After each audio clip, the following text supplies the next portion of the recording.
Chers collègues du groupe EDI, dans ce vœu, vous dressez le constat que nous partageons sur les fractures territoriales à l'œuvre entre les cœurs des métropoles et les périphéries.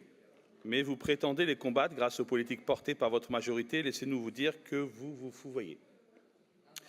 Est-ce lutter contre les fractures territoriales que de poursuivre la logique de concentration des activités économiques autour des pôles de compétitivité, de ne pas investir à la hauteur des besoins dans l'amélioration des transports du quotidien ou obstinément refuser de répondre aux besoins légaux en matière de production de logements sociaux?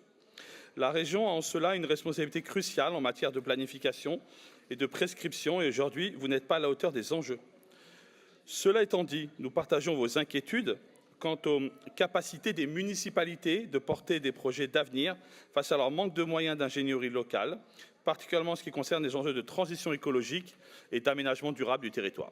À ce titre, une décentralisation aboutie que nous appelons de nos vœux doit être accompagnée d'une transformation du rôle de l'État. Le mouvement actuel de reconcentration du pouvoir à l'œuvre autour des préfets pose problème, notamment en ce qui concerne la gouvernance des projets d'innovation ou d'investissement.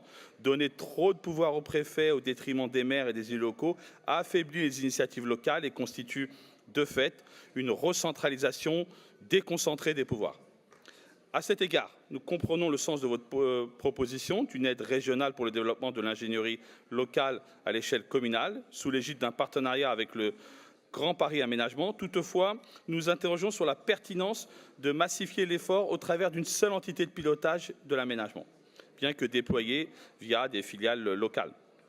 Le risque d'uniformisation des orientations d'aménagement et des solutions techniques en dépit des spécificités territoriales est pour nous un point d'alerte important. Vous le savez, construire des politiques d'aménagement et de transition écologique suppose une attention particulière à l'ultralocal, à la mise en cohérence des bassins de vie. C'est pourquoi les écologistes défendent ardemment les intercommunalités comme des outils de développement de l'ingénierie locale, en appui sur le couple région-interco qui permet de filer une cohérence entre les orientations stratégiques macro et les réponses aux spécificités locales. Il serait donc préférable qu'enfin l'État donne des capacités fiscales aux établissements publics territoriaux de la métropole du Grand Paris pour qu'ils puissent assumer l'internalisation de cette ingénierie au service des communes. Par ailleurs, l'une des pistes poursuivies par les écologistes depuis une dizaine d'années est celle du transfert d'une fraction de la contribution climat-énergie vers les intercommunalités pour le soutien à l'ingénierie en matière de transition écologique. Elle est partagée de manière transpartisane depuis plusieurs années au Parlement, mais les gouvernements successifs s'y refusent.